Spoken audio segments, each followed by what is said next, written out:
Hey, Mike Tushir here with another guided programming question. This one's from Greg. Greg had a lot of nice things to say in the intro of his email. I appreciate that, Greg. Thanks for the kind words.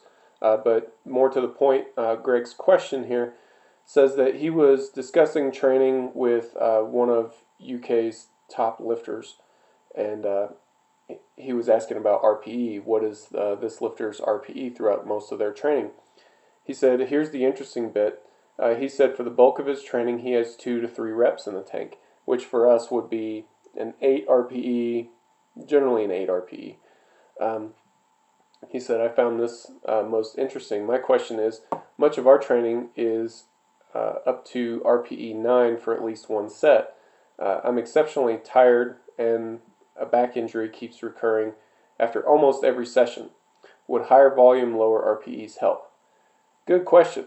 So, here's what I think. There's several sorts of pieces to this question. First, if you've got a back injury that keeps recurring, we need to get that handled. Training to an RPE 9 is not going to get that handled for you, and as you've noticed, it keeps recurring. So we need to get that taken care of. If you go back through the guided programming questions and videos that we've done, particularly on the forum before we started doing it with this new format, you'll find that we've talked about injuries quite a bit. One of the injuries that, one of the things that we've talked about as far as dealing with these injuries is a sort of generalized pattern that we have for addressing injuries after they occur. We call it reintroduction. So if you do a guided programming forum search for reintroduction for injury, you'll find these recommendations. You need to do that. You need to give the injury time to heal, and then also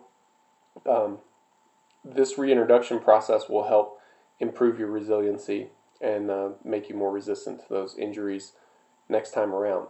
Now, with that said, as far as the core of your question, is going up to an RPE 9 ideal?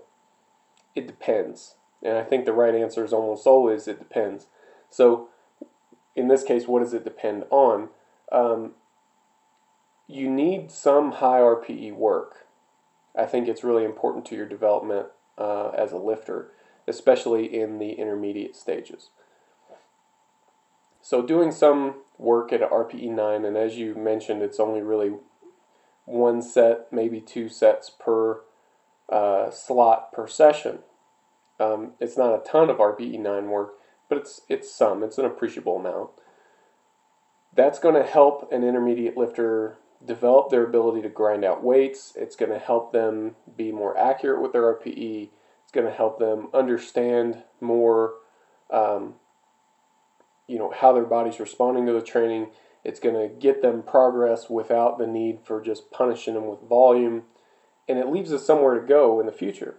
So by doing this type of training as an intermediate lifter, what we find is that later on in your lifting career, when you get to the higher reaches, closer to your potential, what we do then is we pull back on the RPE, not entirely, but a big chunk of the work gets throttled back in terms of RPE, and that allows us to tolerate more volume. That's something that, as a more advanced lifter, you need, and a lot of you in guided programming are seeing this already. Those of you with 375 Wilks, a 400 Wilks, you're seeing this stuff already. You're seeing that you're doing less RPE 9 work, more RPE 8, even RPE 7 work. So you see that happening. Now, if you're in the mid 300s in terms of your Wilks score, in general, you're going to find a lot more RPE 9 work. And as long as that continues to produce results for you, you should ride that wave. You should ride that wave and leave yourself somewhere to go for when eventually it stops working. So for those of you who are getting that sort of training, ride that wave. And even if you're, maybe you're at a 400 Wilks and you're like, well, my training has lots of RPE 9s. If it's working for you, then keep doing it.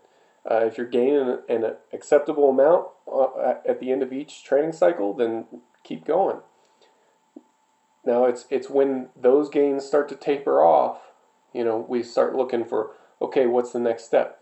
What's the next thing that we can do to continue creating a stimulus? Well, a lot of times it has to do with throttling back the RPE just a touch in order to get us more volume.